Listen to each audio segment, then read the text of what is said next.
Ivoiriennes, Ivoiriens, mes chers compatriotes, chères militantes et chers militants du PDCI-RDA, chers amis de la Côte d'Ivoire, c'est la deuxième fois que j'ai l'honneur et le plaisir de prendre la parole à la fin de l'année en tant que président du PDCI-RDA pour vous adresser mes vœux de bonheur et de paix pour l'année 2025.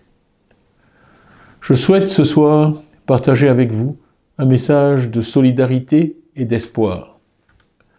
Solidarité vis-à-vis de l'ensemble de notre nation, avec une pensée particulière pour les plus faibles et les plus vulnérables d'entre nous. Espoir que 2025 voit une élection présidentielle apaisée, transparente, inclusive et dont le résultat reflète véritablement la volonté et les souhaits de la majorité des Ivoiriens. Espoir aussi que notre pays connaisse en 2025 une alternance politique dans la paix et que nous puissions tous vivre libérés de la peur. En tant que parti, le PDCI-RDA, éprouvé par la disparition de son président, son Excellence M. Henri Konan Bédié, de regrettée et affectueuse mémoire, a su faire montre, avec l'ensemble des Ivoiriens, de dignité et de rassemblement pour l'organisation d'obsèques à la hauteur de l'homme d'État qu'il fut. Nous tenons à exprimer ici notre affection profonde à Madame Henriette Konan Bédié et à toute sa famille, et disons encore grand merci à tous les Ivoiriens, ainsi qu'aux plus hautes autorités de notre pays. Au cours de cette année 2024 également, la victoire de nos éléphants, le 11 février, à la Coupe d'Afrique des Nations organisée dans notre pays, a marqué un moment de rassemblement, d'unité, mais surtout de sacrifice et d'effort de la part de nos valeureux champions. Au plan économique, 2024 a été marqué par une embellie des prix de nos principales matières premières, notamment le café et le cacao, qui ont atteint des niveaux de prix records sur les marchés internationaux. Vous avez pu voir que, fidèle à sa tradition, le PDCI-RDA a été à la pointe du combat à travers son groupe parlementaire pour obtenir une meilleure rémunération de nos planteurs. La solidarité au PDCI-RDA n'est pas un vain mot. Notre devoir donc en ce dernier soir de décembre est d'exprimer notre compassion et notre solidarité avec les plus faibles. Je tiens, avant d'aller plus loin dans mon propos, à rendre un vibrant hommage à toutes les femmes de Côte d'Ivoire, à nos mamans, à nos épouses, à nos sœurs et à nos filles, piliers de nos familles et de nos vies. Elles bravent chaque jour et avec détermination les effets de la cherté de la vie. Elles font face aux charges liées à la naissance puis à l'éducation des enfants, menant souvent en parallèle une carrière ou gérant un petit commerce ou encore un grand service de l'État. Les Ivoiriennes sont présentes et actives dans tous les secteurs de la vie de notre nation. Dans nos universités, dans nos écoles, dans nos entreprises, dans nos foyers, au sein de nos forces de défense et de sécurité, dans nos organisations religieuses ou laïques, partout, elles font preuve du même courage et de la même détermination. En second lieu, je souhaite remercier chaleureusement et encourager tous nos enseignants, ceux qui ont la charge de l'avenir de nos enfants. Par des efforts constants et quotidiens, dans un contexte parfois difficile, ils se battent pour relever le niveau de notre système éducatif si durement altéré depuis ces dernières années. Je salue bien évidemment tous nos jeunes élèves et étudiants qui chaque jour bravent toutes sortes d'obstacles. Trajets difficiles vers l'école, double vacation, insuffisance de matériaux pédagogiques, etc., etc. En dépit de tous ces obstacles, ils travaillent dur et se forment pour contribuer à leur tour à bâtir une société meilleure et plus juste.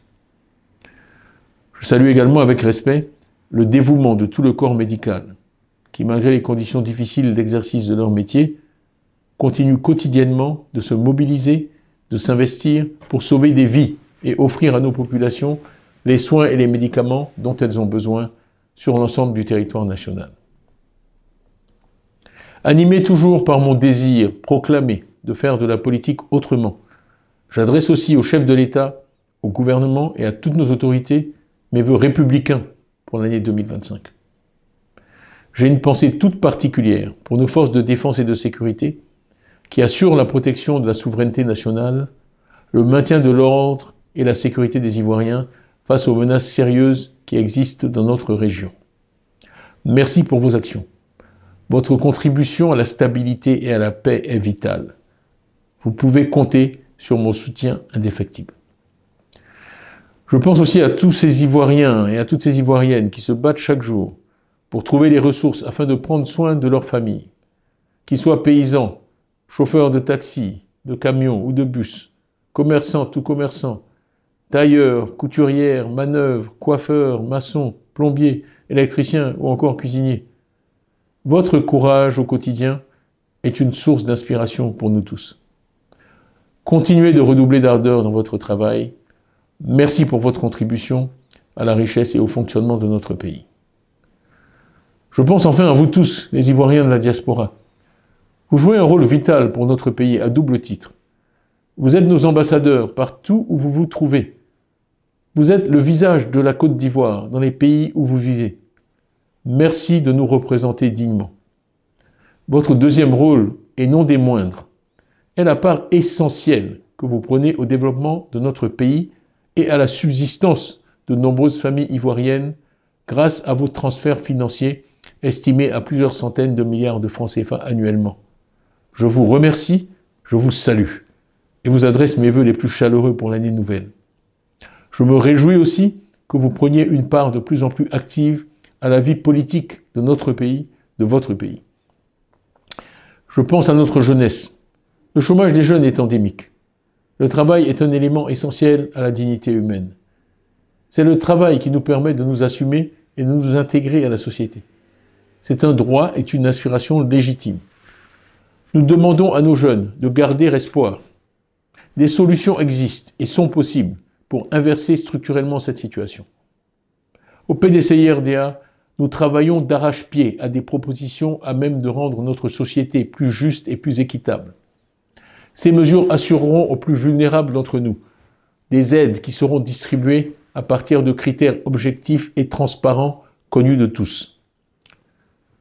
Alors que beaucoup ont la chance de fêter ce soir dans la joie et l'abondance l'arrivée d'une nouvelle année, nous ne devons pas oublier tous ceux qui, aujourd'hui, souffrent d'une santé défaillante ou ont le cœur en peine à la suite de la perte d'un être cher.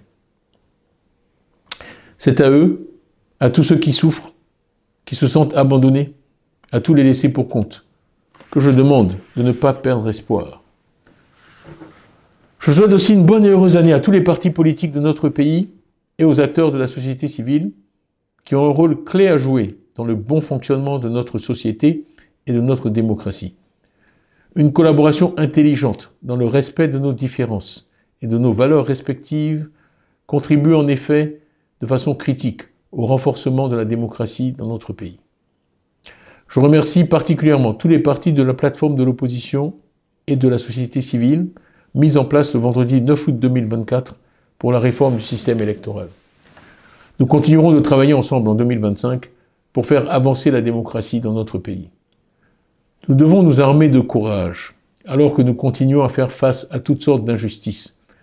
Malgré toutes les déclarations faites dans le sens d'une démocratie apaisée, les emprisonnements, les intimidations, le non-versement des subventions que la loi impose à l'État de verser aux partis politiques, les tracasseries judiciaires, les mises sous contrôle judiciaire, tout cela n'est plus en phase avec une société et une opinion publique ivoirienne aussi avancée et aussi sophistiquée que notre société et notre opinion publique le sont aujourd'hui, avec des dizaines de millions d'Ivoiriens ayant accès à Internet. Nous avons foi en nos magistrats. C'est pourquoi nous les appelons à continuer à faire preuve, malgré les pressions et les tentations de toutes sortes, d'impartialité et d'indépendance. Ils ont un rôle vital à jouer à l'approche d'une échéance électorale historique et se doivent d'agir pour le respect de l'état de droit et des libertés individuelles. Nous réitérons notre soutien à tous nos militants et à ceux d'autres partis d'opposition qui sont emprisonnés. Nous apportons notre soutien à leurs familles. Tenez bon, nous sommes avec vous. La solidarité est une des valeurs essentielles de notre pays et des sociétés africaines plus largement. Il était pour moi particulièrement important d'exprimer en ce dernier soir de l'année la solidarité agissante du président du PDCI-RDA et celle de son parti vis-à-vis de tous les faibles et des plus vulnérables parmi nous. Le fait que nos adversaires nous traitent de démagogues ne nous dérange pas, bien au contraire. Car comme le dit notre hymne, le PDCI-RDA, c'est le parti fondé pour servir le vaillant peuple ivoirien. Nous sommes fiers de nous battre chaque jour pour défendre les aspirations des plus faibles d'entre nous. Militantes, militants du PDCI-RDA, mes chers compatriotes, le second message que j'ai pour vous ce soir est un message d'espoir. Car en effet, depuis 12 mois, notre parti, le PDCI, a su rendre l'espoir aux Ivoiriens. L'espoir en une Côte d'Ivoire meilleure, plus équitable, plus prospère, plus démocratique et plus paisible.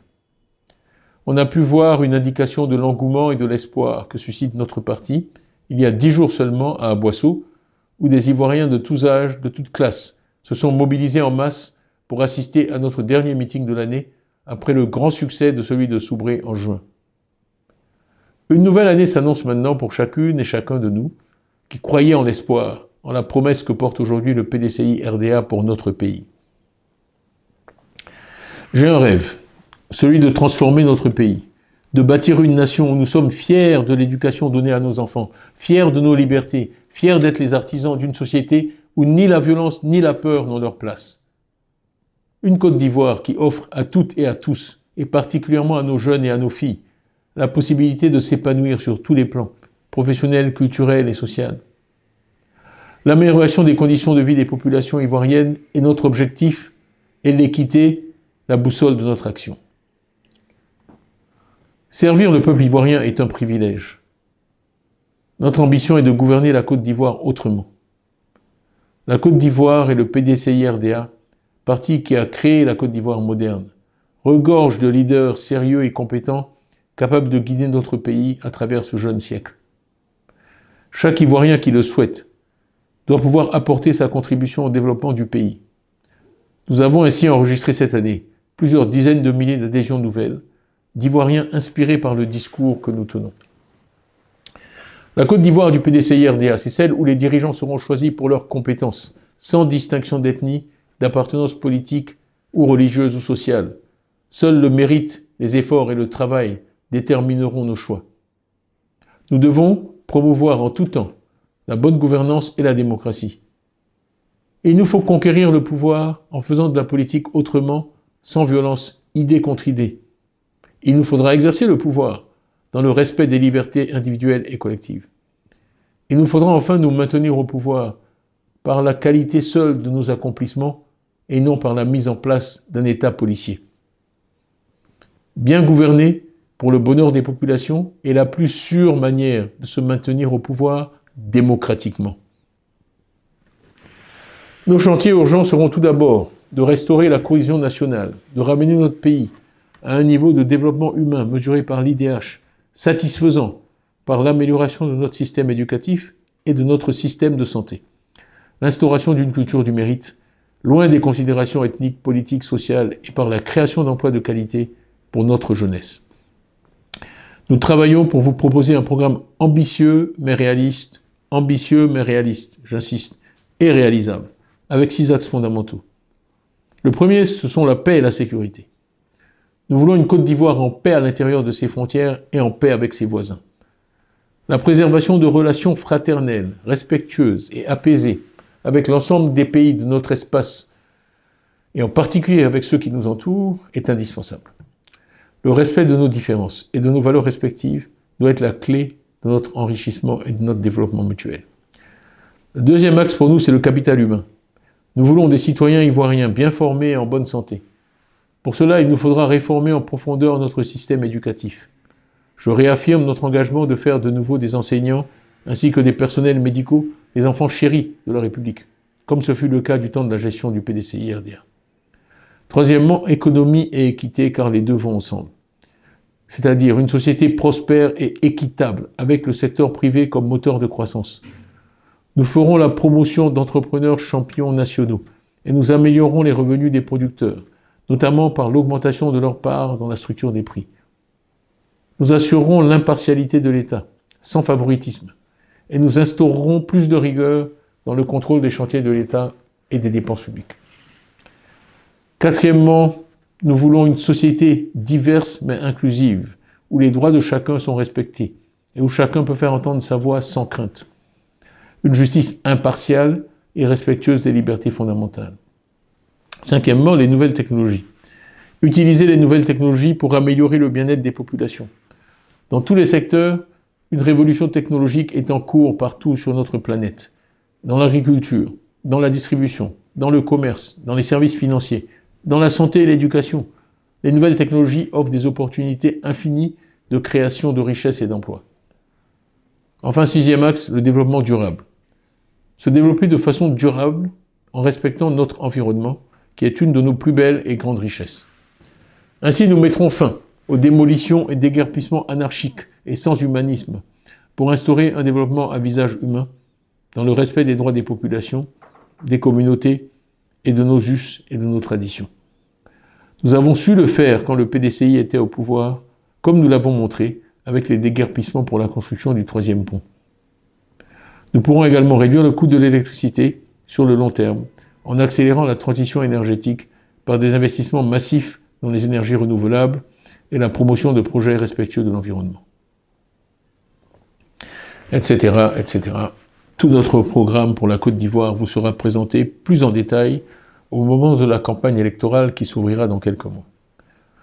Pour réaliser cette noble ambition, le rassemblement des Ivoiriennes et des Ivoiriens autour d'objectifs communs et partagés est indispensable. C'est pourquoi la cohésion sociale, la réconciliation doivent être sincères et leur processus conduit jusqu'à leur terme. Une nation où les cœurs sont apaisés et qui a confiance dans ses dirigeants ne peut qu'exceller et se hisser au plus haut niveau. Je prône donc le rassemblement et la réconciliation. Étant musulman de naissance, avec une famille où se côtoient toutes les religions, Akan par ma mère, immigré par mon père, venu en Côte d'Ivoire en 1947 depuis son Sénégal natal, ancien élève des pères catholiques de l'ordre des Jésuites, je suis personnellement particulièrement sensible aux droits de chacune et de toutes les communautés de notre pays. La tolérance, l'amour du prochain sont pour moi des valeurs cardinales. Je m'engage à travailler sans relâche à une véritable et irréversible réconciliation entre toutes les composantes de notre belle nation et à être un trait d'union entre tous les Ivoiriens. 2025 est une date clé pour notre pays. Après toutes les crises que nous avons connues, en 2025, année de l'élection au poste le plus important de notre pays, celui de président de la République, notre pays a rendez-vous avec l'histoire. Nous devons tous ensemble, pouvoir et opposition, citoyens et électeurs, œuvrer pour des élections crédibles et apaisées. 2025 nous offre une opportunité unique et nous devons la saisir.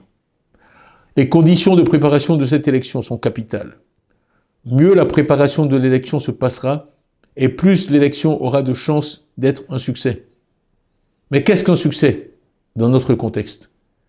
Une élection qui se déroule sans incident, sans violence, sans accusation de fraude, sous l'œil à la fois bienveillant et bienvenu de la communauté internationale, et dont les résultats ne souffrent pas de contestation parce que la forte participation des électeurs assurera que chacune et chacun auront le sentiment d'avoir pu faire entendre leur voix. Pour arriver à un tel résultat, des efforts supplémentaires sont nécessaires. Pour assurer la participation du plus grand nombre possible d'Ivoiriens, et ce conformément aux lois de notre République, il est vital qu'une opération de révision de la liste électorale ait lieu au premier trimestre 2025 au plus tard. Il faut permettre à tous les Ivoiriens en âge de voter et qui désirent exercer ce droit de vote en 2025 de pouvoir s'inscrire sur la liste électorale. Nous demandons aux Ivoiriens de se préparer pour y prendre massivement part. De même, en harmonie avec tous les partis de l'opposition et la société civile, nous exigeons une proclamation des résultats des élections sur les lieux de vote même, bureau de vote par bureau de vote. Cela est nécessaire et indispensable pour la transparence du scrutin. Enfin, nous croyons qu'un dialogue politique est indispensable avant cette élection. C'est aussi l'avis de la communauté internationale. Ce serait l'occasion pour tous, pouvoir comme opposition, de signer un contrat moral, un engagement vis-à-vis des Ivoiriens, de tout mettre en œuvre pour que l'élection se déroule sans violence et dans la transparence. Si nous regardons au-delà de nos frontières, au sein de notre espace régional, nous avons pu assister avec satisfaction à la tenue d'élections présidentielles, notamment au Sénégal et au Ghana, suivies d'une alternance politique dans la paix et sans violence. Nous espérons que ces exemples inspireront notre pays en 2025. Et donc, au PDCI-RDA, nous nous préparons sereinement à cette élection. Comme nos textes le stipulent, nous tiendrons une convention pour désigner notre candidat à l'élection présidentielle. Je suis un démocrate dans l'âme et je veillerai personnellement à ce que tous ceux qui souhaitent être candidats puissent l'être. L'éligibilité des candidats est une question qui a souvent divisé les Ivoiriens et qui a coûté cher à notre pays au cours des 30 dernières années. Les Ivoiriens qui, dans leur vaste majorité, sont nés après 1990, ne veulent plus de ce genre de polémique. Je prends donc l'engagement personnel d'assurer que, au PDCI-RDA, tous ceux qui le veulent puissent être candidats. Faire de la politique autrement, c'est aussi accepter la compétition et la concurrence. Mais comme vous le savez, je suis moi-même candidat. Et je suis convaincu qu'au vu de mon bilan, après 12 mois à la tête du PDCI-RDA, ainsi qu'au vu des propositions et des idées dont je suis porteur pour notre pays, la Convention me désignera comme le candidat du PDCI à l'élection présidentielle de 2025. Si par votre volonté, le PDCI-RDA retrouve le pouvoir au soir des élections présidentielles d'octobre 2025, il n'y aura de notre part aucun désir ni esprit de revanche. Quand le PDCI arrivera au pouvoir, j'interdirai qu'on dise « Ah, c'est notre tour maintenant ». Une fois élus, nous devrons gouverner pour tous les Ivoiriens. Et je dirai tout simplement, avec tout le PDCI à ma suite, maintenant c'est le tour de la Côte d'Ivoire réconciliée, unie et tournée vers le progrès. Ce sera enfin le tour de tous les Ivoiriens. J'ai confiance dans l'intelligence de notre peuple. Et tous ensemble, dans la paix, nous bâtirons un pays prospère où il fait bon vivre, une nation de progrès pour tous et de bonheur pour chacun. Mes chers compatriotes, je vous renouvelle mes vœux pour cette nouvelle année. Que 2025 soit une année de succès et d'accomplissement pour notre nation. Ensemble, écrivons une nouvelle page de l'histoire de la Côte d'Ivoire, une page empreinte de paix, de prospérité et de justice. Que Dieu bénisse la Côte d'Ivoire. Que Dieu bénisse le PDCI-RDA.